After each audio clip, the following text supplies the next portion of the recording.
Hello teman-teman trader investor, selamat datang di cuan saham di Analisa Teknikal dan Teknologi Harian. Seperti biasa, hari ini hari Minggu 25 September 2022.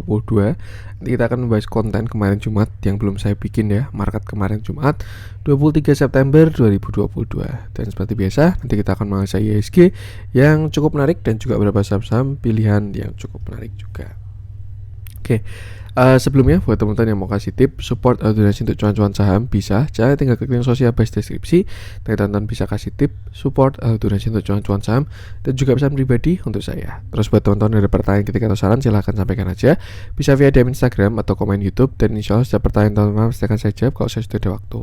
Dan juga jangan lupa support terus channel cuan-cuan saham dengan cara like, comment, share, dan subscribe. Dengan support teman-teman itu gratis, tinggal klik aja. Tapi itu sangat berarti buat konten kreator seperti saya ini. Jangan lupa juga nyalakan notifikasinya karena ada konten setiap hari dari cuan-cuan saham. Jadi sampai jumpa analisa harian, Sabtu dan Minggu, konten spesial. Nah, berhubung ini sudah akhir bulan ya, 25 September 2022, hari ini akan dimulai pendaftaran grup Telegram juga untuk bulan Oktober 2022. Kontennya akan dipost setelah konten ini. Jadi teman-teman nanti buat yang mau mendaftar grup Telegram cuan-cuan saham untuk bulan Oktober 2022, silakan nanti cek video sore ini untuk video pendaftaran ya, simak infonya dan tinggal mendaftar di form yang tersedia. Langsung saja kita akan masuk ke transaksi kemarin Jumat ya. Transaksinya lumayan ramai juga, 14,638 triliun dengan pergerakan asing kemarin Jumat. Net sell dengan jumlah yang cukup besar 768,67 miliar. Itu dominan di pasar reguler 748,74 miliar. Sedangkan di nego ada net sell kecil 19,93 miliar. Kalau kita lihat juga kemarin Jumat sepertinya jatahnya koreksi, dilihat dari market regional maupun Europe maupun US semuanya koreksi, bahkan kalau US agak dalam koreksinya. Dan kita masuk ke saham-saham yang dibeli oleh asing dulu. Masih ada beberapa big bank kita. Yang pertama BBNI 116,7 miliar, lalu Mandiri 67,9 miliar, lalu ada Cimori 60,7 miliar, CBP 37,1 miliar, Unilever 16,5 miliar, INTP 11,3 miliar, Hill 9,5 miliar, Enak 7,6 miliar, WMPP 7,5 miliar, Film 5,1 miliar, MAPI 3,8 miliar, Inco 2,5 miliar, Gudang Garam 1,5 miliar, dan CTRA 1,4 miliar. Kita masuk ke saham-saham yang jualan asing. Ada BBRI 259,2 miliar, BBCA 204,4 miliar. Ini dua terbesarnya aja, beta 1 kita ya, market cap terbesar. Lalu ada Telkom 151,4 miliar, Alfamart 74 miliar, Adaro 56 miliar, Akra 46,8 miliar, Hedi Traktor 43,2 miliar, Bukalapak 42,2 miliar, Arto 24,9 miliar, INKP 24,5 miliar, Astra 21,5 miliar, INDF 17,5 miliar, CP 16 miliar, Tebik 13,2 miliar, MDKA 12,3 miliar, MTEX 11,2 miliar, Panin 10,5 miliar, TMG 10,4 miliar, dan KLPF 9,1 miliar. Langsung aja kita akan masuk ke analisa teknikal IHSG. Cuman sebelumnya sepertinya saya perlu pause sebentar, mohon ditunggu. Alright, kembali lagi kita akan masuk ke analisa teknikalnya IHSG. Sebenarnya sih kalau kita bahas analisa teknikalnya IHSG ya, ini masih belum terlalu signifikan menurut saya pergerakannya. Karena ya pertama masih berada dalam sebuah trend channel. Ya updatean seminggu kemarin itu masih bisa digunakan lah, karena ibaratnya dia belum breakdown maupun belum impulse movement. Jadi ya masih mirip-mirip aja seperti itu. Nah kalau terakhir sih kita bahas TA ya. TA nya IHSG kita pakai ini, dimana di sini dia ada uptrend, lalu di sini dia start mulai ada downtrend channel, yang mana konfirmasinya ketika nanti dia jebol, IHSG jebol 7150 tuh. Sempat 2 kali di retest, 3 kali bahkan, 1 kali rebound, 2 kali rebound, 3 kali rebound, dan ya 7150 masih menjadi support, tapi area 7220 dan 7250 sudah menjadi resisten. Ya ibaratnya ini baru di area konsolidasi lah. Ini pertarungan antara seller dan buyer di area kecil ini, yang mana kalau dia breakdown 7150 artinya buyernya kalah, tapi kalau dia breakout dari 7250 artinya buyernya menang dan akan melanjutkan kenaikan.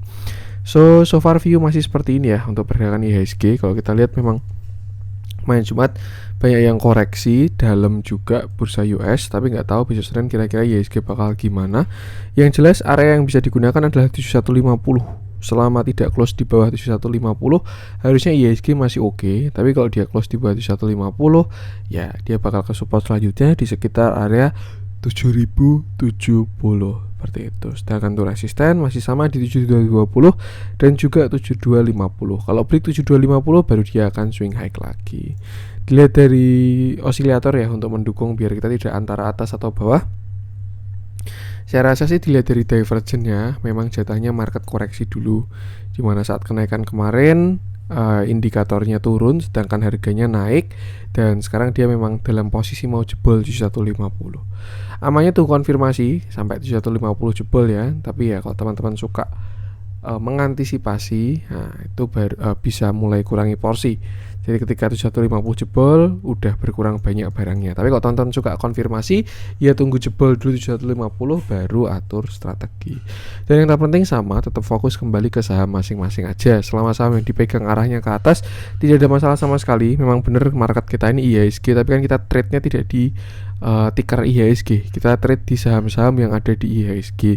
Jadi ya biasanya kalau market mau koreksi, hindari saham-saham yang koreksi, pegang saham-saham yang bullish, atau bisa rehat dulu dan lain sebagainya. Seperti itu. Yang penting sama, selalu batasi resiko aja. Oke, itu di IHSG. Langsung saja kita akan masuk ke beberapa saham pilihan. Kita mulai dari yang di jualan asing dulu. Saya pengen bahas satu Big Bang ya, berhubung ini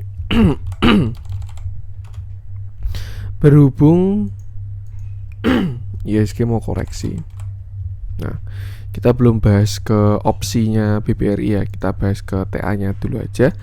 Oke, kemarin Jumat BBRI turun lagi 1,75% dengan candle yang cukup solid dan volume yang membesar juga.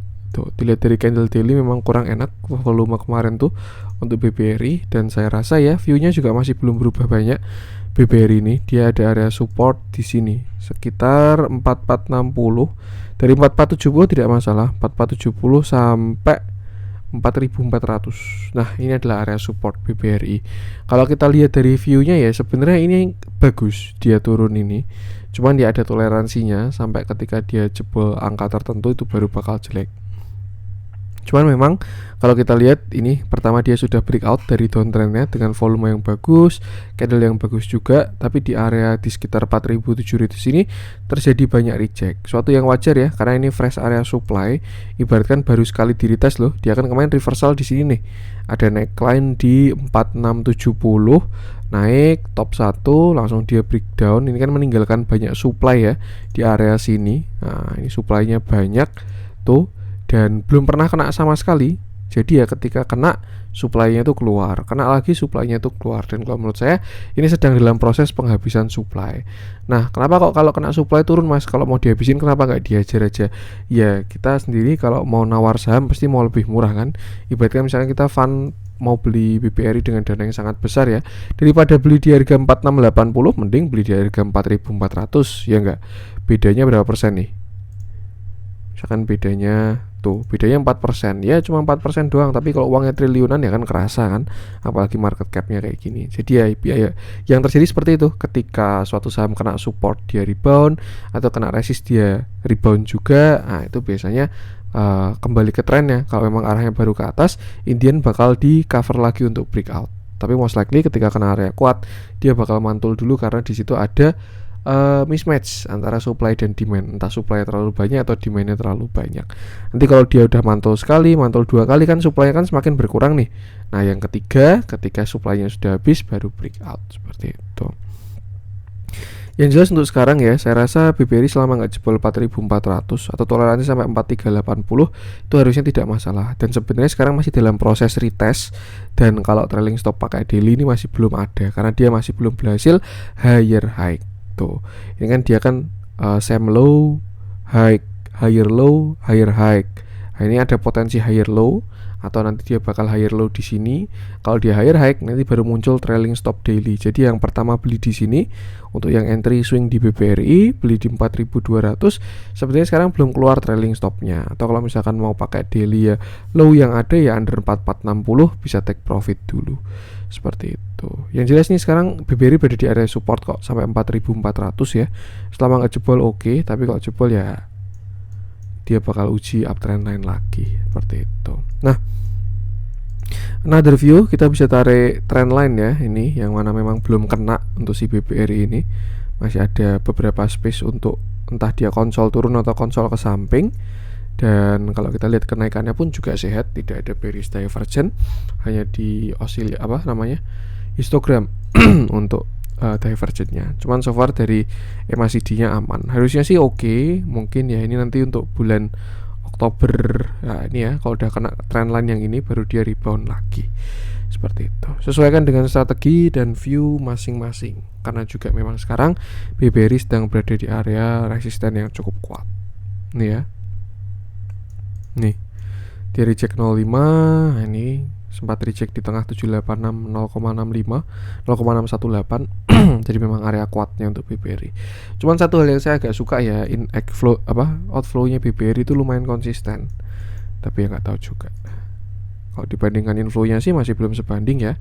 Cuman dibandingkan big bank lain, outflow-nya cukup signifikan. Bukan signifikan sih, konsisten nih. Kelihatan ya. Kalau asingnya keluar terus di BBRI. Tapi kalau dibandingkan dengan inflow-nya sebenarnya tidak ada masalah sama sekali gitu. Yang jadi masalah kalau dia konsisten terus menerus, nah itu jadi masalah. Tapi kalau dia cuma aksi taking profit kecil, ya itu nggak ada masalah sama sekali. Jadi artinya kesimpulannya kalau dilihat dari overview semuanya ya keseluruhan, inflow-nya BBRI itu masih bagus. Tapi kalau dari pergerakan pendek ada potensi untuk konsisten gitu kan. Tapi kan nggak tahu juga mereka sampai kapan ya bakal keluar seperti itu. Namanya sih ikuti TA memang. Dan kalau kita lihat kemarin Jumat ya, saya ganti dulu tanggalnya. Kemarin Jumat kok 16 23 berarti. Nah kalau kita lihat kemarin Jumat pun juga ada distribusi yang lumayan ya dari broker-broker yang bagus-bagus, bukan bagus sih, broker yang most likely bandar nih ya, ZPBK, YUD, REKK yang beli PD, CCOD dan seterusnya. Jadi ya batasi resiko. Amannya kalau teman-teman posisi floating profit mungkin bisa trailing stop di bawah 4460 kalau trading ya. Tapi kalau teman-teman baru mau entry ya malah bisa entry dekat 4400 sampai 4460 seperti itu. Another view dia bisa jadi descending triangle juga sebenarnya. Ini ya, ini satu, lalu ini dua, lalu ini yang mau ketiga. Yang jelas kalau jebol 4460 memang agak kurang enak BBRI. Tapi kalau dia bertahan lalu breakout atas itu baru bagus. Ya ini contoh dari baru konsolidasi. Itu untuk BBRI. Lanjut coba kita cek kita cari yang ada pergerakan ya. Grup Panin nggak kita bahas dulu. Indosat masih on track juga, jadi sudah tidak saya bahas dulu. Saya pengen coba cek UT Tractor deh. Ini yang kemarin cuma juga ada pergerakan yang cukup signifikan, turun 3% ya. Batu-baraan ini. Oke, kemarin Jumat UT Tractor ini saya hapus dulu aja deh. Nah, biar bersih kita pakai naked chart. Kemarin Jumat UT Tractor turun 3,13% dengan candle yang solid dan volume yang besar dan membesar. Terlihat ya volumenya gede. Dan kalau kita lihat di intraday sepertinya ini adalah volume, ya ada volume bawah sih. Cuman kalau disamarikan di daily ya memang ini volume hariannya kurang bagus seperti itu. Back to TA. Nah, terakhir UT Tractor ini sama uptrend ya, sama uptrend since dia breakout atau dia reversal pada bulan Juni 2020. Dia mulai fase uptrendnya naik, retest lalu kembali naik, dan saat ini terlihat ada area sebuah uptrend channel dari si UT Tractor ini. Nah kita bisa tarik uptrend channel, dan kalau kita lihat memang dia sedang posisi berada jauh dari area support dan cukup dekat dengan area resisten ya di sini. Tuh, ini kan area-area kuat tahun 2018 dari si United Tractor. Nah, itu untuk view besarnya. Untuk view kecil terakhir United Tractor berhasil menguat ya.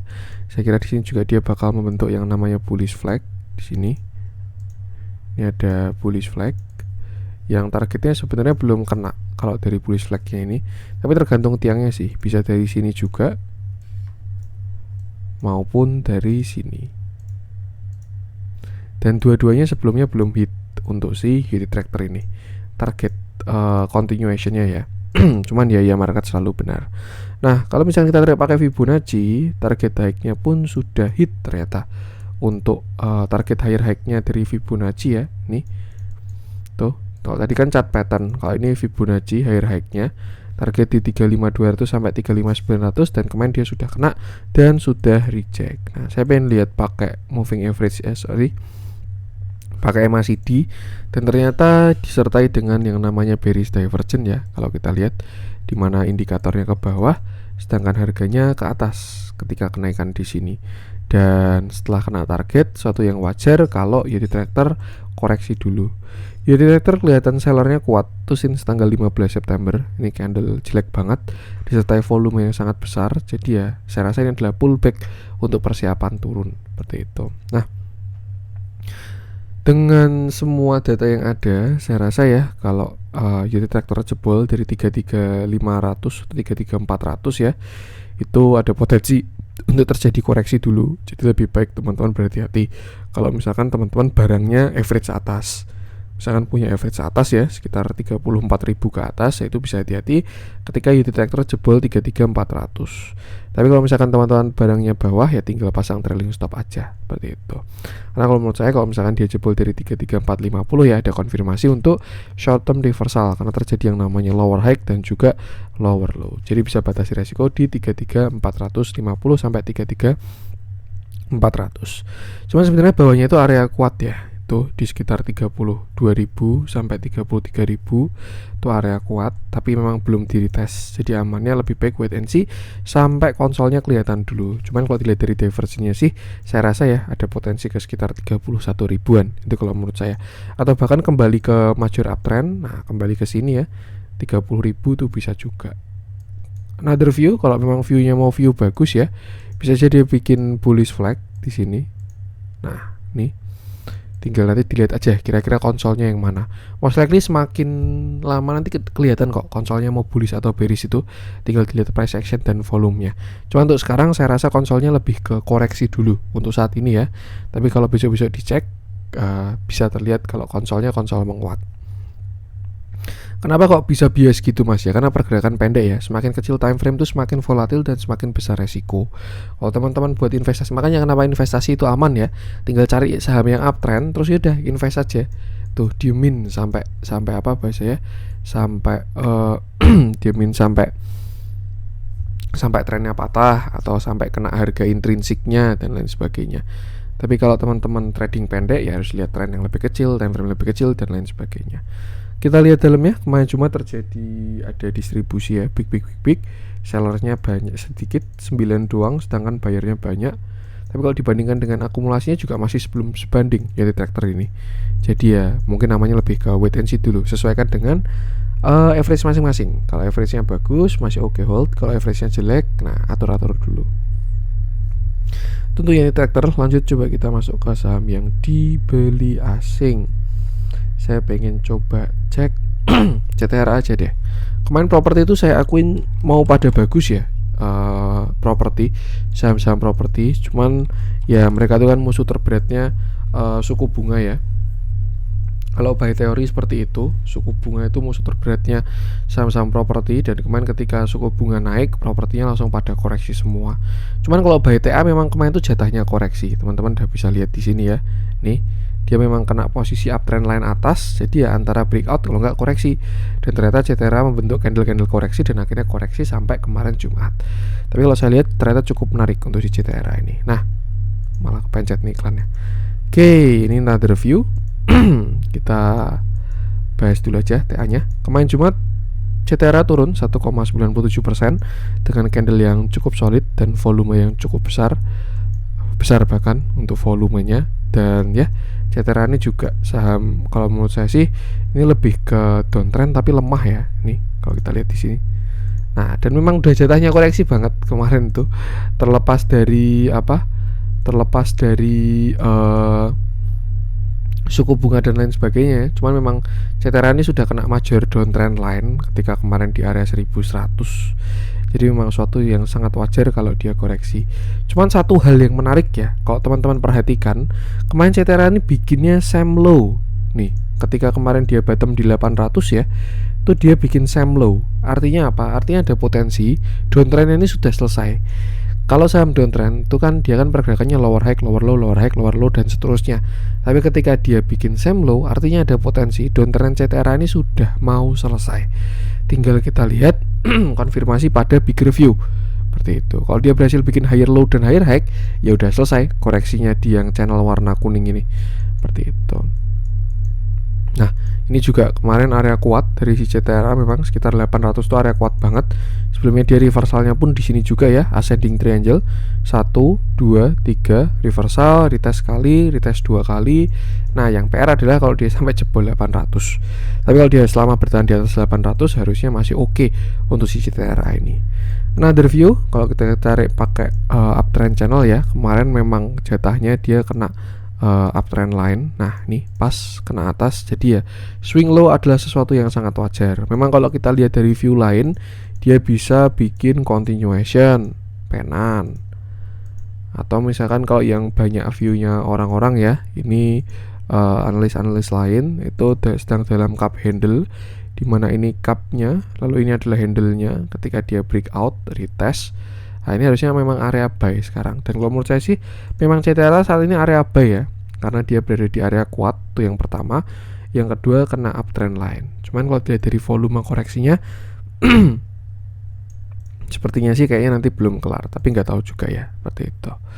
Tuh, yang jelas saat ini CTRA memang berada di area buy. Kalau teman-teman pengen mengeksekusi CTRA ya, itu di sekitar sini lah. Ini kan dia close 995, artinya 1000 tidak menjadi support. Saya rasa area buy-nya 990 sampai 980 dengan cut loss bisa di bawah 935. Tuh.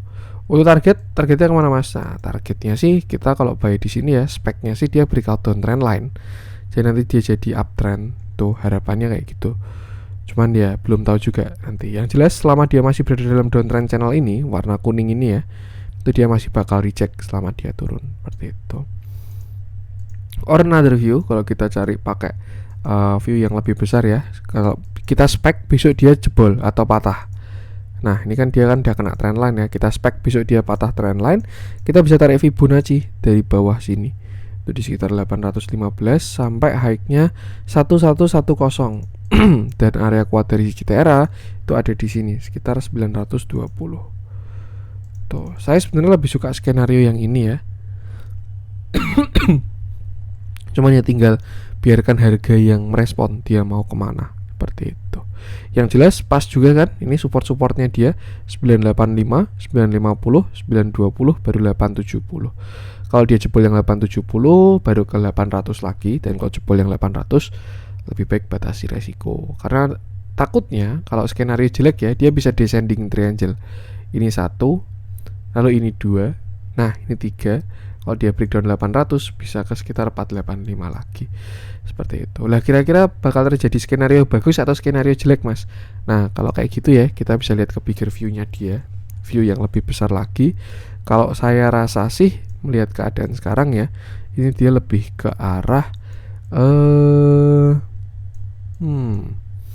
lebih ke arah koreksi sebenarnya, karena dia masih downtrend ya. Nih bigger view-nya dia downtrend, sedangkan untuk uptrendnya dia sudah patah. Ini uptrend patah, ini juga uptrend patah. Jadi sebenarnya by trend besar ya, CTRA ini saham downtrend. Tuh, downtrend pada channel yang ini. Yang terpenting itu sih batasi resiko aja, sesuaikan dengan view masing-masing ya, karena ini juga rejectnya sudah cukup kuat dari si CTRA ini. Tinggal gunakan support-support tadi. Itu untuk CTRA. Lanjut coba kita cek, kita masuk ke yang merah-merah. Kita coba cek, nah, ini batu-baran baru pada koreksi ya. Komoditas terlihat koreksi kemarin memang. Jekon menarik tuh. Kemarin udah kita bahas ya untuk Jekon. Kita coba cek si DMR udah kita bahas, Antam udah kita bahas. Saya pengen bahas Pegas deh. Pegas ini juga saham banyak yang suka, dan jujur banyak yang tanya sama saya kalau di grup ya, Pegas gimana mas, Pegas gimana mas. Nah kalau saya pribadi sih, saya belum pengen buy ya untuk si Pegas. Ke atas dasar view saya belum pengen beli Pegas. Mungkin kalau misalkan udah ada yang beli Pegas juga nggak masalah. Yang penting PR-nya adalah punya strategi, dah itu aja. Untuk kalau mau beli saham ya, punya plan, punya strategi itu gak ada masalah sama sekali. Cuman kalau saya pribadi sih saat ini belum pengen beli Pegas. Nanti saya jabarkan analisanya. Kemarin Jumat Pegas turun 3% dengan candle yang solid dan volume yang sangat besar. Ini entah rebalancing atau apa ya, tapi gimana ini candle bearish banget. dark cloud cover walaupun nggak di atas, bearish engulfing walaupun nggak di atas, dan lain sebagainya. Yang jelas kurang enak untuk view-nya Pegas saat ini. Nah, sebenarnya ya kalau kita lihat dari bigger view-nya Pegas ini sudah saham bullish ya. Sudah pernah saya bahas kalau nggak salah di bulan, saya lupa, beberapa waktu yang lalu ya. Itu juga view swingnya Pegas atau viewnya Pegas nih. Nah, Pegas ini kan sudah breakout dari downtrendnya. Ini sudah bagus banget, serius. Major downtrendnya sudah break soalnya. Nih, tinggal dia artinya ya bisa sideways dengan resisten di 6200 tuh. Siapa tahu dia dibawa ke sana kan. Cuman yang jelas downtrendnya Pegas ini sudah breakout di tahun 2022 kemarin. Itu major downtrend. Terus juga Pegas ini juga sudah saham uptrend pada channel ini. Nah, di sini kan dia ada uptrend channel ya. Tuh, atau misalkan sini juga bisa. Nah, ini yang jelas saat ini Pegas ini sudah uptrend. Nah, PR-nya apa? Sudah bisa dimasukkan ke what to buy, tinggal cari area entry yang tepat. Itu untuk bigger view-nya artinya sudah bagus untuk Pegas. Cuman saat ini Pegas memang sedang berjuang di area resisten. Ini area resisten kuat banget, 1900 ini ya. Sebelumnya di sini dia reversal meninggalkan banyak supply. Di sini retest sekali, retest 2 kali, retest 3 kali, dan dia masih gagal untuk breakout juga. Nah, kita masuk ke pergerakan kecil ya. Ini sebenarnya sih juga dia ada uptrend besarnya di sini. Yang mana kemarin saya lebih prefer view ini, dia bikin ascending triangle ya. Cuman ternyata nggak kejemput, dikit lagi kemarin di 1300-an untuk ascending triangle-nya. Dan sekarang masih berjuang di area resistennya. Kenapa saya belum pengen beli si Pegas ya?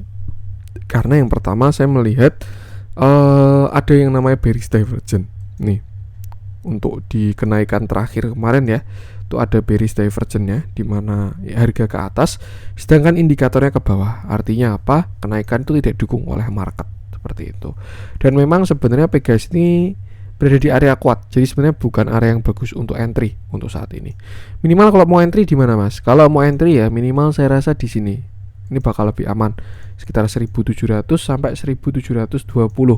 Tuh, yang pertama pakai untuk secondary trend line atau pakai trend line kecil ini ya. Di sini kita pakai trend line minor. Kalau majornya kan yang warna hijau ini. Nah, ini juga hijau ya. Kalau majornya kan yang ini, hijau uptrendnya ini, majornya trend line. Tapi kalau yang secondary atau minor, nah kita bisa pakai yang trend lebih kecil ini. Yang kita ganti warnanya jadi biru. Tuh. Artinya apa? Ya besok dia bakal uji trend line di sekitar, mungkin kalau kita kotakin ya, sekitar 1750 sampai 1775. Itu kalau teman-teman suka spekulatif buy, bisa beli di situ sebenarnya. Karena kalau memang ini view-nya adalah rising wedge, tahu saya juga masih bakal ada naik sekali lagi. Kan 1, 2, 3, 4, 5 baru akhirnya breakdown dari rising wedge-nya. Jadi sebenarnya ada potensi untuk naik juga dari si Pegas ini. Tuh, misalkan dia mau bikin rising wedge ya view-nya, entah sampai atasnya lagi atau sampai resistennya untuk pullback. Nah, itu nggak ada yang tahu. Untuk support sekarang yang jelas ini di area 1775 sampai 1750. Cuman ini support lemah ya harusnya. Kalau yang agak kuat ya sekitar 1700 tuh. Kalau untuk saat ini ya saya rasa manfaatkan untuk trading pendek dulu. Kecuali nanti Pegas breakdown, dia kembali ke uptrend line atau major trend line ya, itu baru bisa buat investasi panjang untuk si Pegas area entry-nya. Seperti itu. Yang jelas nanti di grup pasti saya call. Karena kalau menurut saya ini juga bigger view-nya sudah bagus, turnaround-nya juga sudah ada potensinya. Tinggal ini baru drama-drama di resisten aja lah. Seperti itu. Tinggal pinter-pinteran cari area entry. Seperti itu. Jadi intinya untuk sekarang batasi resiko. Support terdekat itu tadi 1775 sampai 1750, baru setelah itu di 1700. Untuk resisten ya kelihatan banget kalau dia juga merespon down trend line di sini. Nah, ini kan dia respon. Jadi ya kalau dia break dari 1850 baru saya rasa potensi untuk swing high itu bisa terjadi. Tuh, yang penting sama batasi resiko aja. Gunakan support resisten tadi dan juga pertimbangkan divergence-nya. Dilihat dalamnya kemarin Jumat distribusi besar banget. Ya memang candlenya jelek ya, distribusinya jadi besar. Tapi kalau kita bandingkan dengan akumulasinya masih tidak ada masalah sama sekali. Buy TA bigger view juga tidak ada masalah sama sekali. Jadi memang PR-nya adalah cari entry yang bagus di saham Pegas ini. Seperti itu. Dari fundamental pun juga sudah turn around ya, ada putar balik. Jadi ya memang ya itulah. Oke, itu Pegas. Dan sepertinya terakhir ya kita bahas Indi, karena batubara tadi baru detector ya. Ini juga beritanya rame, dan kalau kita lihat Indi ini menguat sendiri dibandingkan yang lain untuk batubara. Walaupun sebenarnya Indi ini juga sudah tidak pure batubara ya, dia ada nikel, terus juga ada ya lebih ke nikel sebenarnya kalau sekarang si Indi ini. Oke, kita bahas Indi. Kemarin Jumat Indi naik 5,14% dengan candle yang bagus dan volume yang besar juga. Dan kalau kita lihat mau dari tren manapun, Indi ini masih saham uptrend. Bigger view dia uptrend, smaller view dia juga uptrend. Dan ya, kalau dia berhasil bertahan di 3150 ya, ini pernah saya bahas kalau nggak salah. Kalau dia bertahan di atas 3150 tuh sebenarnya bagus banget untuk Indi. Karena target selanjutnya dari 3600 sampai 4000. Dan next target ada di sekitar 5.900. Kalau menurut saya setuju ya, karena dia juga masih uptrend. Kecuali dia downtrend pasang target tinggi-tinggi ya itu nggak realistis saya rasa. Tapi selama dia masih ada uptrend, tinggal tunggu sabar-sabaran aja untuk menuju targetnya, seperti itu. Nah, untuk pergerakan kecil ya, Indi bisa gunakan uptrend line ini, yang mana kalau saat ini stop lossnya di bawah 2.900. Tuh, kalau teman-teman punya average di bawah 2.900, bisa trailing stop di bawah 2.900. Selama nggak jebol 2.900, harusnya Indi oke. Dan since kemarin dia berhasil higher high, saya rasa ini menarik ya. Dia bisa swing low untuk swing high lagi. Karena dia kemarin berhasil break 3250. Closingnya di 3270. Seperti itu. Jadi tuh untuk support terdekatnya di sekitar 3000 sampai 2900. Ya, dan stop loss di bawah 2900. Sedangkan untuk resisten saat ini sedang berada di resisten atasnya ya, uptrend line. Jadi ada potensi swing low juga untuk si Indi. Tapi Indian selama dia masih uptrend tidak ada masalah sama sekali. Target untuk bigger view di 3660 sampai 4000, baru di 5900. Untuk smaller view bisa retrace dulu kayaknya ya. Dan itu bisa dimanfaatkan untuk entry kalau teman-teman pengen masuk. Dilihat osilatornya tidak ada divergen, jadi so far so good juga, didukung ya sama osilatornya, jadi MACD, jadi ya nggak masalah, bagus. Dan kalau kita lihat dalamnya, akumulasinya pun juga cakep, TA-nya bagus, tinggal cari area entry aja untuk si Indi. So far selama tidak jebol 2900, Indi oke. Dan yang penting sama, selalu batasi resiko. Oke, itu untuk konten hari ini, semoga bermanfaat. Nanti buat teman-teman yang mau gabung grup Telegram, bisa cek video setelah ini ya. Saya upload setelah ini mungkin sekitar ya maghrib lah saya upload. Semoga bermanfaat. Mohon maaf kalau ada kurangnya dari saya. Jangan lupa support channel saya dengan cara like, comment, share, subscribe. Karena support total itu gratis, tinggal klik aja. Tapi itu sangat berarti buat konten kreator seperti saya ini. Sekian dari saya, salam cuan.